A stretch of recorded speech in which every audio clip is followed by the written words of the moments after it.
let's get started. Hello, everyone. My name is Cole Kopka. I'm the Assistant Director of PacTrans. We are the Region 10 University Transportation Center funded by the U.S. Department of Transportation for the Pacific Northwest. That includes the states of Washington, Oregon, Idaho, and Alaska.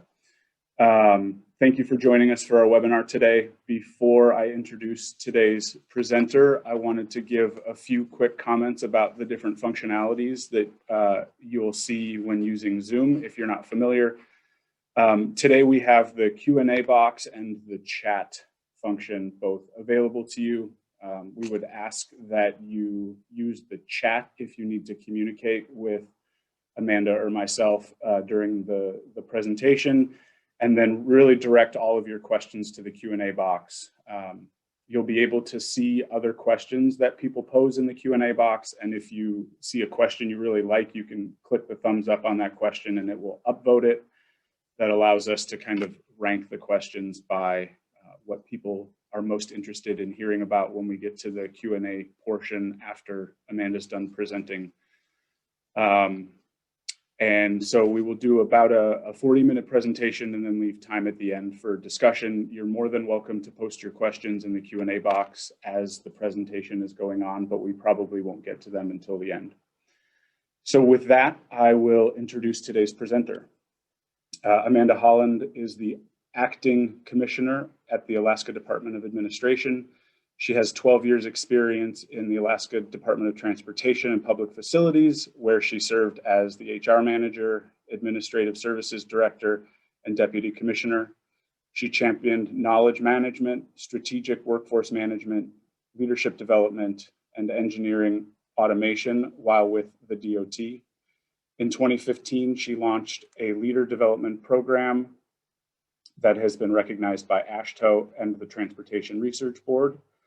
Amanda uses her degrees in industrial organizational psychology and organizational leadership to help agencies realize operational efficiencies and build resiliency into the workforce.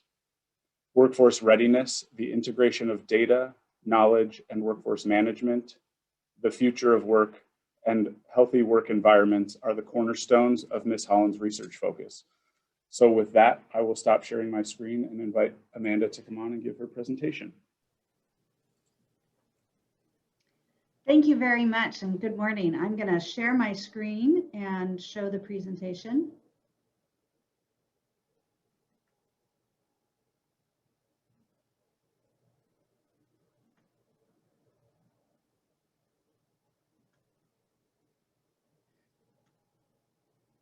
Okay, assuming that everyone can see the presentation, thank you very much for this opportunity to share some of the findings, conclusions, and recommendations from Domestic Scan 1902, which focused on leading practices in strategic workforce management by transportation agencies. The findings were collected from multiple sources, including a desk scan of relevant prior and ongoing research, activities, and efforts. And sources of information include state departments of transportation, private industry, and the US government. These were the guidelines that were given to the SCAN team, what would be considered sources and related activities that the team should perform. And the purpose of the SCAN was to examine innovative strategic workforce management practices that state DOTs could utilize, that are currently using, and we really focused on those that had positive results. We also wanted to look at those common elements of strategic workforce management that really moved across the DOT. So what did we have in common in these positive results related to workforce management? And we also looked at agency cultural differences and the integration of the SCAN's findings with other NCHRP activities that were related to workforce development as well as knowledge management. So what is strategic workforce management? It refers to the systematic and intentional approach an organization will use to predict, prepare for, and manage its workforce needs. It aligns the needs and the priorities of an organization with those of its workforce in order to place the agency in the best position for ongoing success.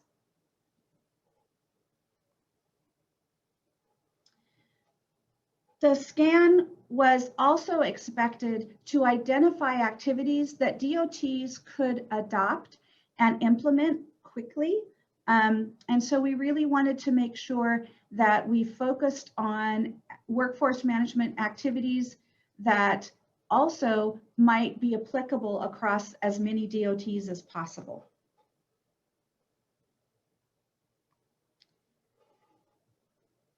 This slide shows the list of SCAN team members. We did look for representatives from across the nation, so we looked for as wide and broad a representation as we could get. And we also had representatives from all 4 AASHTO regions and FHWA. And here's a map to show the states that were represented by the SCAN team members. We had 10 states represented. Here we're showing the SCAN team member states as well as the invited agency states. So this includes all of the presentations that we reviewed. 5 of the SCAN team states were also presenters, and 8 additional state DOTs were invited to present. This was considered a super scan. It actually occurred over 2 separate one-week periods because we had so many presenters that were providing their information.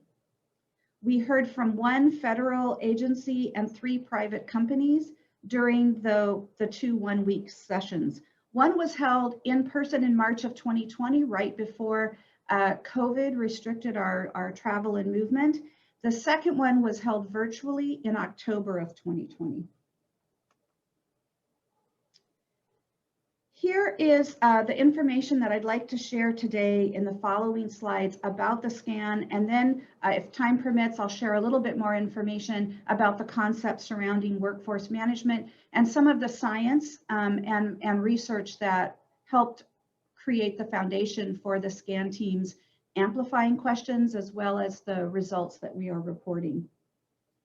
So we do want to present to you our recommendation for a strategic workforce plan model that we believe all DOTs could use as their scaffolding when designing and implementing their own workforce management plans. We also have findings, conclusions, and recommendations from the scan. First, let's take a look at the concept of strategic workforce management. What is it and why would we want to have a plan? What we know is that across the nation, government agencies are experiencing a high number of retirements, and they're finding it difficult to fill vacant positions with qualified individuals. Speaking for Alaska itself, the state has experienced a higher number of turnovers connected to retirement.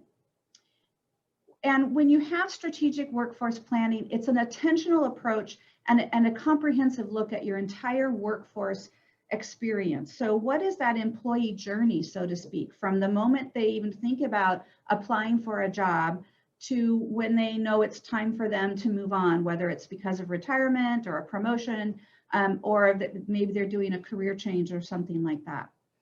So when you have a workforce management plan, one of the things that you really benefit from as a department is you can determine the workforce that your agency needs, not only for today, but also for tomorrow. And it provides a foundation to actively train, recruit, or restructure your resources so that you not only meet organizational business needs, you also meet the needs of your workforce. And those needs, those workforce needs are rapidly changing. And in fact, COVID in a way has even accelerated those expectations and needs for our workforce.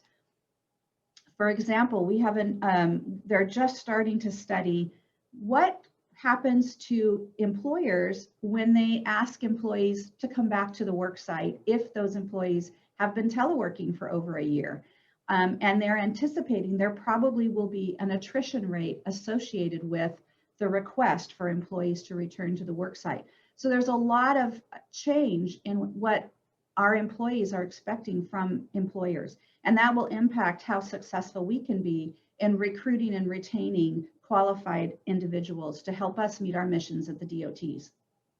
So when we think about workforce management, you can think, if you like the visualization, which I think can help sometimes, think first of a tree. The organization itself are the roots of the tree. They have all the nutrients. They provide resources, equipment, supplies, training. And so they really are feeding, if you will, the workforce, which can be thought of as the trunk of the tree. And we can have a really strong trunk, or we can have one that, has had a little bit of challenge in its life.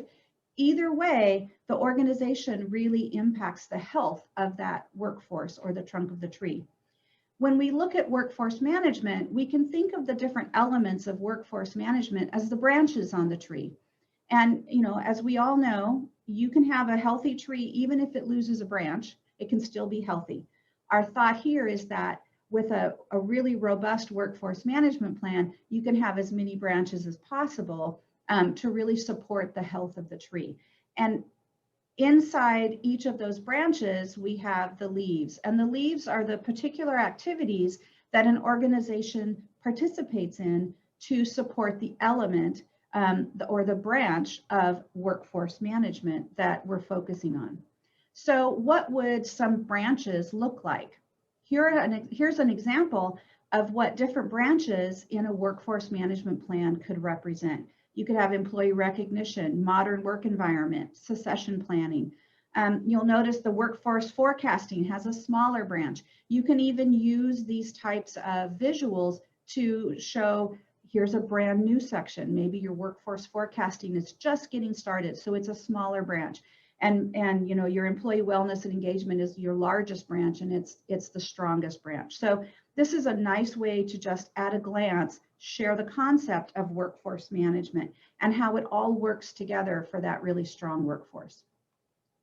Here is an example of what one of the branches would look like, or elements for modern work environment. These are different activities that DOTs across the nation are using to address modern work environment questions. And some of these, as you'll see, actually also apply for the idea of teleworking when we all went, or many of us went, to a remote work site during COVID. Here's another example for succession planning. Succession planning has a different makeup depending on departments. This is probably the reason I highlighted it. This is probably one of the elements where the DOTs were the most different in the activities that they considered part of succession planning. And here is an example of the strategic workforce model that the SCAN team developed based on the research that they performed. There were several different models that were identified as a result of the SCAN, and a number of the invited agencies shared information regarding their approach to planning, which really helped us in terms of what we thought could be those common grounds across the DOTs for strategic workforce management. Several of the agencies follow a very similar model. And so the model here is our recommendation. It starts with strategic alignment. And we'll move through all of these steps in some slides that are coming up. But we really focused on making sure that the workforce plan aligned with the agency's mission, with its strategic plan, with its strategic direction, so that the workforce and the mission of the organization are working together. What we found in some of our research outside of the SCAN team, some of the SCAN team members went out and did their own research on the topic, and we found that workforce management plans are less likely to be successful if they're not aligned strategically with the agency's mission and strategic direction. So let's look a little deeper into these workforce management planning steps. Aligning with strategic direction, we really encourage in this step that agencies perform a strength, weakness, opportunity, and threat analysis, or some other type of risk and benefit assessment for their organization. We want to make sure that if we look at where the organization is trying to go, we are aware of the different influences that could impact our ability to have a highly qualified and well-trained workforce to support the agency's mission. Next, the second step is looking at an organizational design review. And here, often what you do is you're looking for organizational health. So you want to assess where is the department right now in terms of its workforce health. And by workforce health, we're looking at several things. We're looking at the nature of the work. Do we have the right type of work being done in the agency? Do we have the right allocation of positions to perform the work that needs to be done? We also want to look at the workforce itself. Does it have the competencies that it needs when it needs it to be able to get the job done? We want to look at the makeup of our workforce. Do we have the right balance of skills to meet the work needs that the organization has? And we also want to look at the workplace. So work, workforce, and workplace are three parts of conducting this organizational design review. And the workplace includes, that's part of our modern work environment. So it can be the work sites. We can be looking at safety in the work sites, accessibility of the work sites. We even would look at who's going to which work sites, what work are they performing, and does that make the most sense? We may find in an organizational design review that there's work being done in a maintenance bay that actually could be done more effectively in a different area for the DOT. And so there's a lot of different aspects to an organizational design review. That's why the strategic alignment should come first, because that will help point towards what part of an organizational review you want to do, which is going to be the most beneficial for you. Very few organizations that I know of can do 100% review of their workforce. Instead, they may need to focus in and target in on those specific areas that have the most impact on strategic alignment. And what can help with that is role designation. This is where you look at your workforce as a whole, you look at the positions in it, and you start to identify, these are positions that may be mission essential, these are mission critical, these provide mission support. These may appear to be misaligned. An example that we heard was meter readers. It used to be that we'd have a pretty solid workforce that focused on reading meters in different buildings. With the advent of electronic reporting from meters, we no longer had the need for as many people to personally travel to buildings to read meters. And so that meant that that work now was misaligned because the agency really needed to have those resources, those individuals focused on performing other critical work that couldn't be done through this electronic meter reading process. The third step is defining the current state of the nature of work, the workforce, and the workplace. And this is where you can look at your data to see what's happening in your workforce. And we're seeing some really innovative work with tying retirement and turnover data to GIS. So where is it happening? And are we starting to see patterns and trends in certain communities or certain areas of a state? And you can also look at educational levels inside the organization. What is really and truly required in order to have the work done? Is it learning and development opportunities that could be provided in-house, which might then allow you to have a broader applicant pool? Or is it skill sets or education that absolutely has to be obtained before someone can apply for a position, for example? Our fourth step is identifying the future state. So once we know kind of where we are today, here's our current state. Now we want to ask ourselves, what do we need? So if I think 1 year, 2 years, 5 years, I wouldn't want to go much past 5 years because things are changing rapidly. But if I look just a little bit into the future, what do I see? Well, I have those retirement projections. So one thing I can do is take a look and ask myself, what do I need to possibly be concerned about in terms of gaps in skills or competencies in the agency that will impact that agency's ability to meet its mission. This is where that role designation that we mentioned in step 2, that's the conducting organizational design review, that role designation exercise can really come in handy. Because if I've identified these mission critical and mission essential positions that the agency really falters if those positions are vacant for more than 1 month or so, then I can focus in and say, okay, let me look at my current state on just those mission essential and mission critical positions. What happens if half those positions leave in the next 2 years? What happens if none of them leave? So that's where I want to start looking at that future state. An example of a future state analysis for DOTs in the next couple of months could be, what is our policy going to be about employees who are currently teleworking, and it may be time to look at a hybrid work environment or returning to the work site full-time. That could be the future state. We have a strategic decision from the department that says, we're going to go with a hybrid environment and it's going to look like X, Y, and Z. Now you can actually identify, here's what the future workforce needs to look like to be aligned with that strategic direction. Now you take step number 5, which is performing that gap analysis, looking at the current state of the workforce that you have, looking at that future workforce that you believe the agency will need, and take a look at the gap. What's different? Is it a competency gap? Is it a workforce expectation gap, like the telework question we just brought up?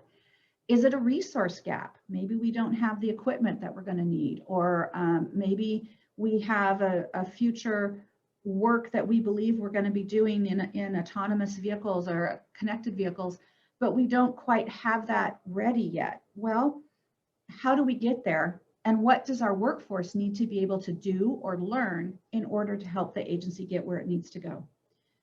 Then we move to the 6th step, which is developing the strategies to identify the gaps. So a lot of work has gone in already into this plan. We've done our gap analysis. Now we can develop our strategies. And this is where we actually say, we want to have a strategic recruitment program, and this is what it's going to look like. Or we need to have a more robust employee engagement program, and we're going to have annual engagement surveys, and we're going to have employee recognition programs, and we're going to have a different performance management situation so that more people are understanding what their job is and what they need to do to be successful and how well they're performing. So there are a lot of different ways you can develop strategies that are unique and custom to the agency, and they meet that agency's needs. But you have this cafeteria, if you will, of different strategies from across the different DOTs so that you can reach in and say, this is what I need. This is what I think will really work for my agency. So performing the gap analysis and developing the strategies are kind of what I think of as the real meat of the program, but they aren't going to be as effective as they could be unless that work has been done before to really give you the most accurate data about your workforce and about your agency and where it needs to go. One of the things we found really helpful is that most departments are prioritizing their gaps. So once they've done the gap analysis, they prioritize what will have the most benefit and impact on the agency, and that's where they start. The next step is to document and implement the strategic workforce plan. We have found that this step 6 isn't always written down in other plans, and yet it's really important for ensuring the effectiveness and the continuity of the workforce management plan. And so when that plan is written out, and we provide some sample templates if agencies want to use that as a starter point, when that implementation timeline is developed, it's really put into a project management portfolio at that time. You have your document, you have your timelines, your milestones. You can do critical path if you want. You can do other types of project management. But at that point, that's really where we see the workforce management plan being the most effective. And that's where agencies really start to see differences. And then the final step is an ongoing step. This is where you monitor, evaluate, report, and refine the strategic workforce management plan. So those are the 8 steps of strategic workforce management. Again, this is your scaffolding.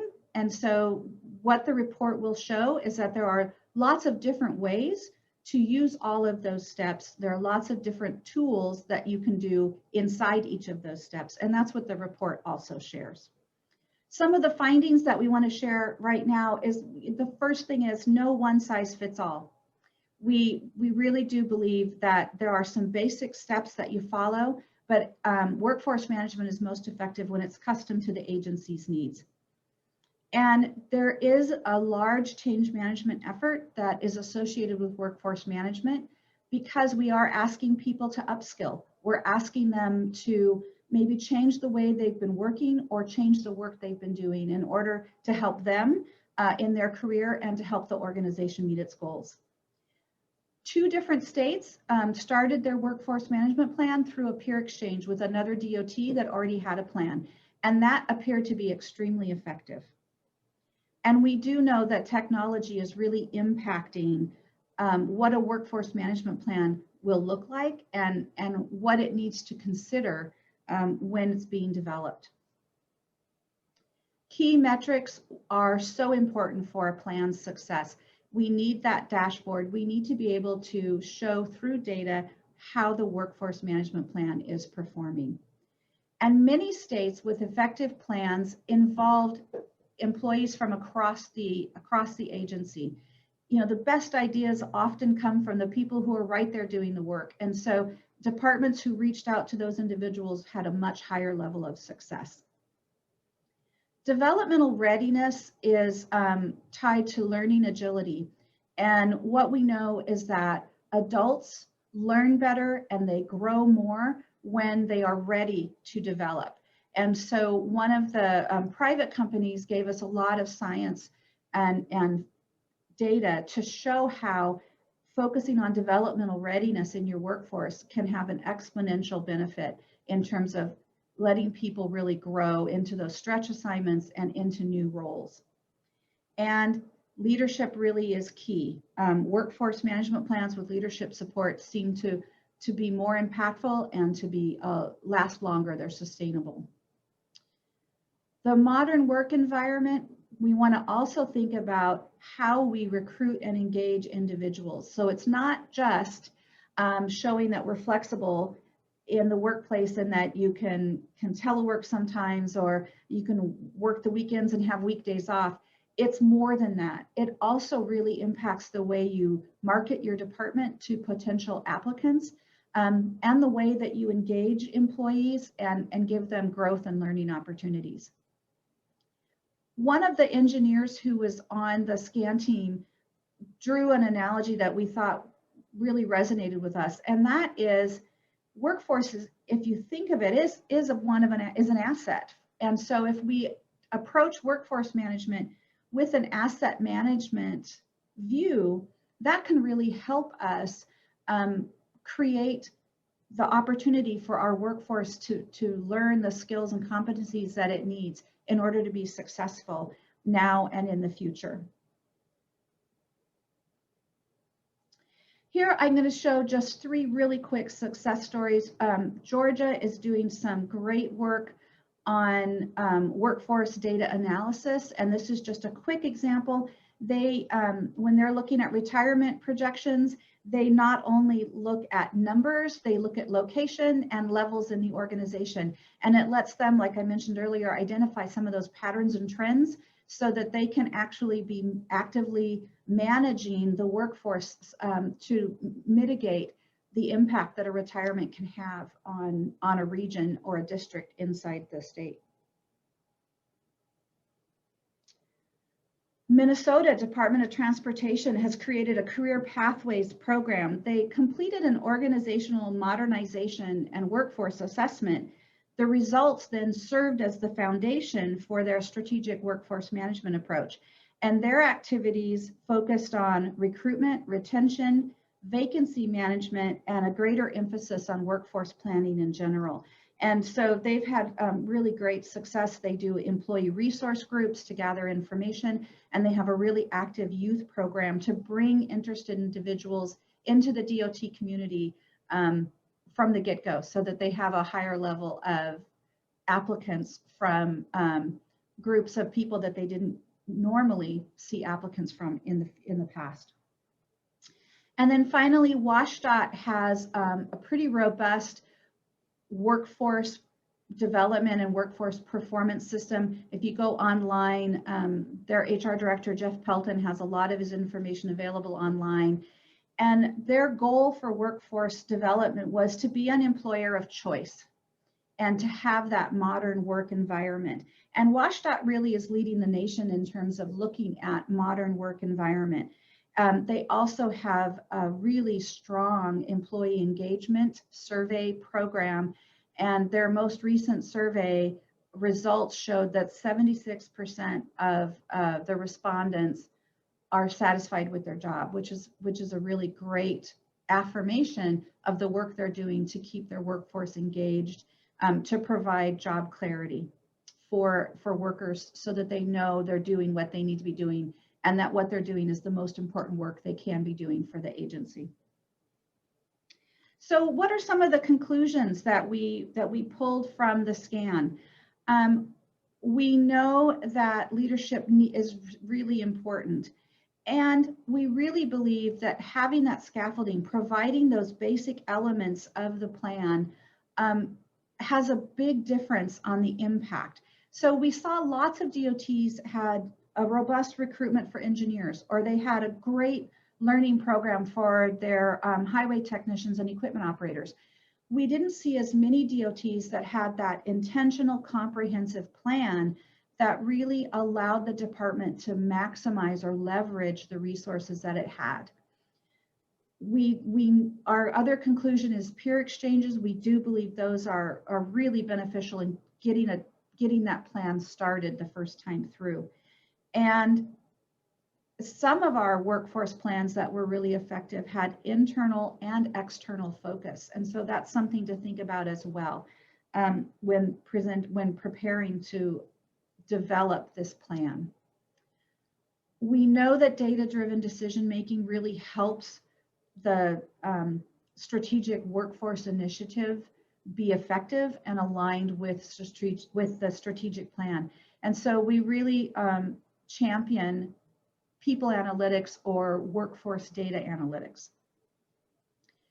When we're looking at a workforce management plan, we know that the communication plan should be developed first, and that communication needs to be often and accurate and timely. We do, as I mentioned, really emphasize no one size fits all. There are aspects of the plan that always need to be customized to an agency's unique needs. And again, if we look at a planning approach or an asset management approach, it really can help our workforce management plan be in alignment with the organization. It can also benefit us in terms of communicating what a workforce management plan is and why it's important. We found that the plans that seem to be the most robust and really getting those great benefits included diversity to get the skills that are needed. And so we mentioned employee resource groups. There were quite a number of states who are reaching out to groups of individuals that they didn't used to reach out to even 5 years ago. And it's really changing their viewpoint on and their perspective on how to attract and retain qualified workers. And then I've already mentioned the asset management approach. So the recommendations from the SCAN team, the first is we really encourage each DOT to develop a strategic workforce plan. That strategic alignment is the key. It really is the best way to start your plan. It ensures that you're supporting the mission of the department, you're supporting the leadership, and leadership in turn can find it much easier to champion a workforce management plan that ties directly to the mission of the agency.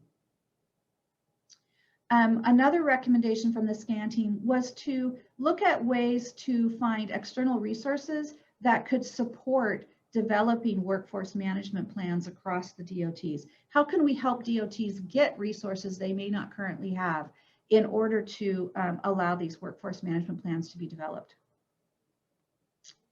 We also believe that developing a business case that clearly shows the benefit of a long-term sustainable workforce management plan can be really beneficial, because workforce management plans typically are not a one-year plan. They're typically a 2 to 5 year plan that you adjust as technology changes, as the workforce changes, as the nature of the work changes. And then there was a lot of discussion about the importance of recognizing people as a resource that is very critical to the success of the agency, and that requires as much planning and thought as some of our projects, our program development efforts, our transportation plans. And who will that champion be inside each agency? The agencies with robust plans all have a key integral champion that's really helping to keep that management plan moving forward.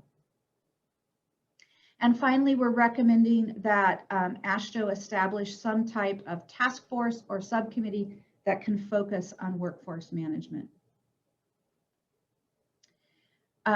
And our envision was, if that task force or subcommittee is created, they could develop a guidebook for all of the DOTs on workforce management. So those are the findings, conclusions, and recommendations of the SCAN. I promised you some science and data. I can share that with you right now in about 5 minutes, and we'll open up for questions.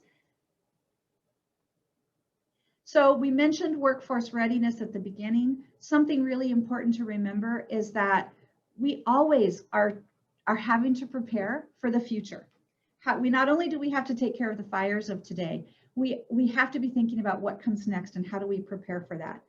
And so in workforce readiness, that's where we're making sure we have that resilient, nimble workforce that can take care of the fire today, and they're prepared for what we don't know but suspect could be coming in the future.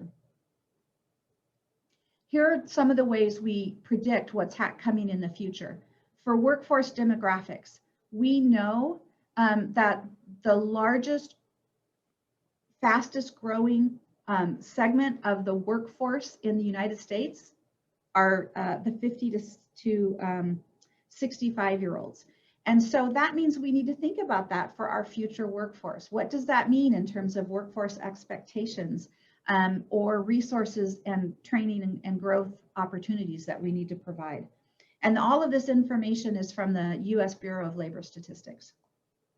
We know that in the United States, it's expected that by 2037, 35 out of 100 working age people will be eligible to retire. So we definitely are expecting that retirement trend to continue. And we know that Americans are becoming more educated.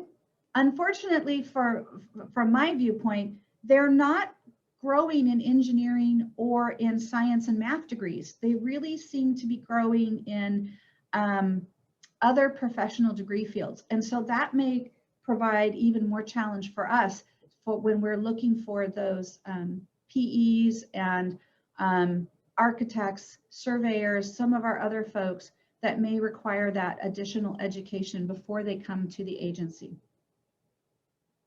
What are some of the projected workforce trends? We know that technology and digitalization will definitely impact how people work and what work they do. And so we anticipate a lot more learning and growth opportunities that agencies will need to be able to provide in order to keep people current in technology and automation, machine learning. We're seeing more AI impacting the way we do work.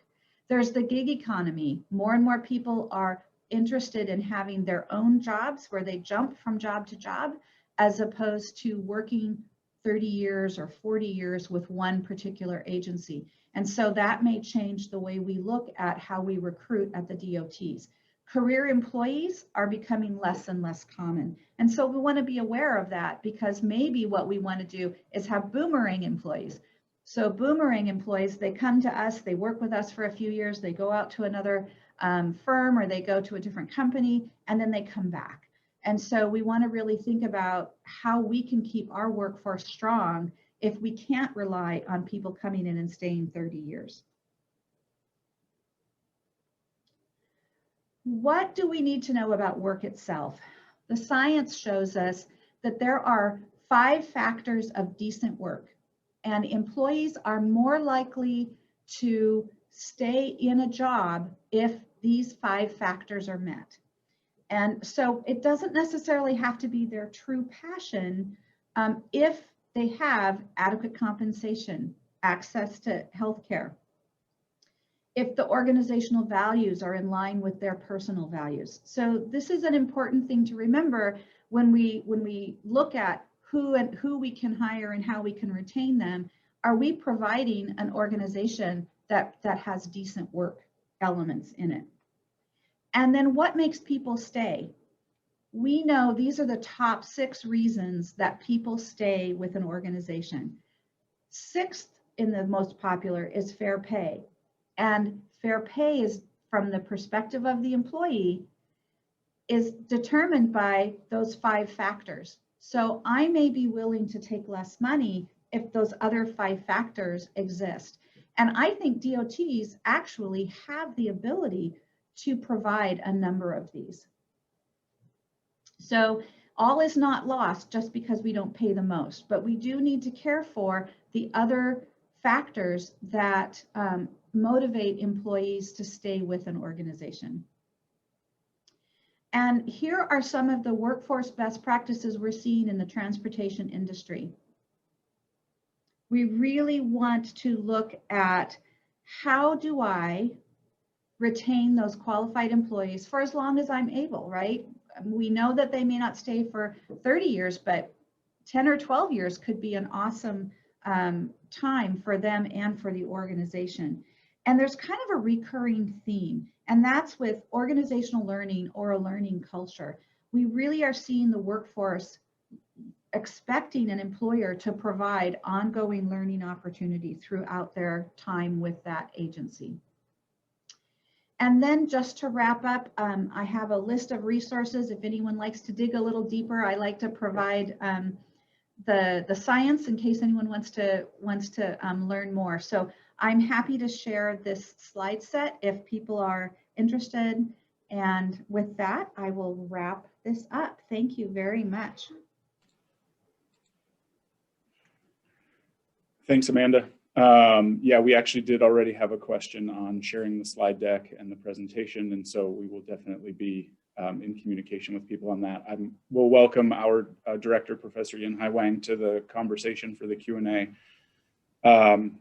For those of you who joined late, if you have a question, please type that into the Q&A box. We have a few questions already, and I guess as people are finishing formulating their questions, I'll take a moment to ask one. So I'd be remiss if I didn't mention that over the last several years, PacTrans has been working hard to develop a workforce development institute. Our PIs have surveyed a number of industry and agency partners to figure out where the continuing education gaps are, and that initiative was recently launched with a partnership from Washington State Department of Transportation. We recently completed a training on the manual for uniform traffic control devices, and we have a few other courses under production right now, like human factors and GIS and transportation. I guess knowing that there are likely a number of UTCs in the audience, I wonder if, based on the scan you've done, you have any suggestions for how UTCs can support DOTs in transportation management and development, as that's kind of one of the missions of the University Transportation Center program. And so we're always kind of try to figure out how we can be more supportive of you. And I wonder if you have any suggestions for UTCs in the audience in regard to that. Absolutely. So the first thing that comes to mind is when we look at that future state of the workforce, and the workplace, I think the UTCs are such a critical partner for that. If I'm a DOT and I recognize that, you know, I'm really starting to have more contract management focus in my DOT as opposed to actual design and build, if I'm looking at that, then a UTC can help with providing contract management curriculum or courses, or maybe a certification program. You know, autonomous engineering, we know that that's coming. And Virginia DOT just worked with Deloitte to create this autonomous engineered job class, a new type of job class. How wonderful to be working with the UTC when we're developing what we believe are going to be future job classes in the transportation industry, because that can really increase our ability to find people who have some of those competencies already. I think also looking at closing the competency gaps. When I'm looking at my gap analysis and I say, this is how I need to close it, how great if the UTC is one of the first resources I think of to say, how do I close that gap, particularly if it's a knowledge or a skill gap. So I think there are a lot of ways that the University Transportation Centers can really support the DOTs and the transportation industry itself. I think there's a lot of opportunity there. Great, thank you. So I will get to a few of the questions in the Q&A box, and audience, if you have questions, keep them coming.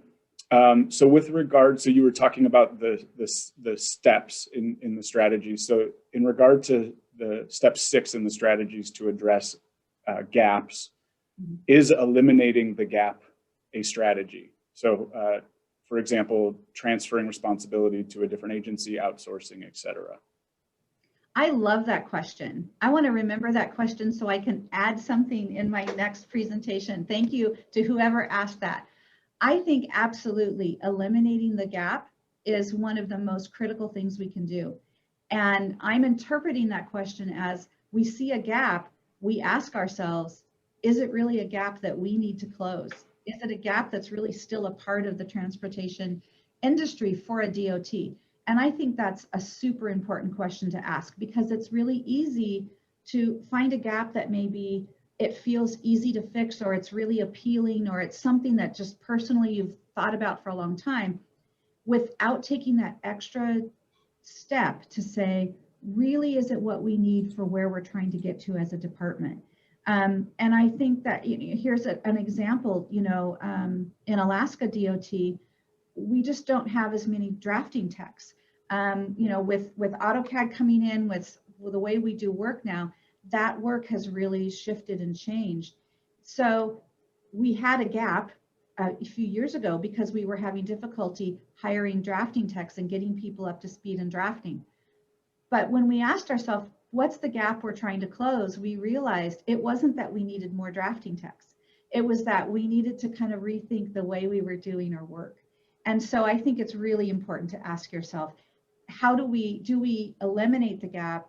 And it could be, moving it off, transferring that responsibility elsewhere. I think one of the biggest gaps we should look at is a resource gap that involves the support we're providing to local government at the expense of state government, so that we may be compromising the quality of the work that we're performing on the state level because we're providing a lot of assistance to local government. Maybe we need to rethink who owns what road, right? Or who is responsible for what road. We actually in Anchorage, with the municipality of Anchorage, we actually had roads where the DOT was responsible for one road, and then they would be plowing, and then they would have to lift their plow, go through the intersection, and go to the next road. And so, a couple of adjustments to who was responsible for what, some memorandum of understanding, and we could be a lot more efficient in clearing roads in the winter. That's a great example. Yeah, I also want to add, Amanda, I think there are a lot of success stories, maybe in different places. You shared some of your findings through your study and other things. And there's also the university UTC community focusing on this kind of work. So I guess if we have more exchange, we can find better success stories to share. I think that will make everybody's work easy. I love that idea. That sounds wonderful. Let's plan on it. Great. So this next question is actually really great. The development of our Workforce Development Institute has actually been talking a lot about this as well. It's on K-12. The question is, has the research yielded any data on possible inroads to K through 12 and prospective college students about recruitment to engineering, technical fields that the DOT agencies might now and going forward? We did have some really good presentations, and VTrans, Vermont Agency of Transportation, is doing some really innovative things. My favorite thing that they do is focusing on women. It's Women Can Do, and they actually bring student-aged women together and expose them to all different aspects of STEM-related work. And it's really exciting to see people who maybe never had thought or couldn't envision themselves getting, like they have, so the VTrans has one of the things you can do during this presentation or this conference is you get to drive big rigs, and to see, you know, see someone get in there with an operator and actually get to operate one of these large vehicles, the huge grins on their faces, the excitement, the interest that in something they never thought they could do and never really had in their list of, this is a possibility for me. That's pretty exciting. So VTrans has some great opportunities. Minnesota DOT provided some really great examples of work that they're doing in the city, really exciting work to reach out to inner city kids. So I think there are a lot of examples available, and we have quite a few in the report. Yeah, I would also want to add that UTC also have a good role to play in this aspect, because we've been working with Washington State DOT for the TSMC intern program. This lasted for decades. And we did a great job attracting our undergraduate students to study transportation. But one step further, if we want to outreach to K through 12, we may be able to attract more people to engineering. So this is something our PacTrans Workforce Development Institute has been focusing on. We're trying to figure out some good programs so we can have more strong connections to K through 12 community. I think we can talk about these things to see how we can collaborate. Yeah, I would like to do that very much. I think there are some really wonderful programs out there that are very successful. Yeah. Great. This next one is a comment, but I wonder if you could weigh in on it. So a hybrid mode of DOT agencies may be more favored by the workforce. This may also be more productive from the agency's point of view. We may need to manage the performance by trusting the employees. Reorganizing the work plans and performance management of the employees may be necessary. Management may need to be flexible in managing their employees. I wonder if you have any thoughts to add on those comments. I do, and I think that that's really astute, and it for me it underscores the importance of having an intentional, comprehensive plan. In Alaska, what we did when we had folks, we offered them the option, you know, where we could, of teleworking. Not everyone can telework. Correctional officers, for example, couldn't telework. Troopers, you know, some of our public health folks, and our equipment operators, they, you know, they were still having to come into the work site. So for those groups that we could offer telework to, what we also did was we established a program for performance management that very clearly laid out, here are the SMART goals, here are the most, you know, here are the competencies you need to have, and here are how we're going to measure the results. Here's how we know that you're getting that work done. And our telework agreements actually require laying out what the goals are and how they're going to be reported on, so that your telework agreement has to be mutually agreed on. It has to have those elements in it. And if you don't meet those requirements, then the telework agreement is automatically null and void. And we've found that to be really helpful. That's where we actually had employees saying, this helped me really focus on what was the most important part of my job, and what you really needed me to get done. And we actually found employees were reporting more about what they were doing to supervisors than before when they were in the office together. I think that's great. We have a few more minutes if anyone has any last lingering questions. We have a comment, thanks for all the info. And so I guess with that, I will take a moment to just mention, for those who didn't see this in the written responses, this is recorded and we will publish it on the PacTrans YouTube channel as well as on our website. We will also, I'll work with Amanda to get her slide deck if she's willing to share, and we'll talk about whether this report can be made available publicly to everyone, and we'll make sure that we get all those resources to you. I guess, so with that, someone else did ask a question. Would it be okay to use some of this presentation in their outreach programs? Yes. Great. Yep. And the report should be coming out very soon, and it'll be posted online at NCHRP. So perfect.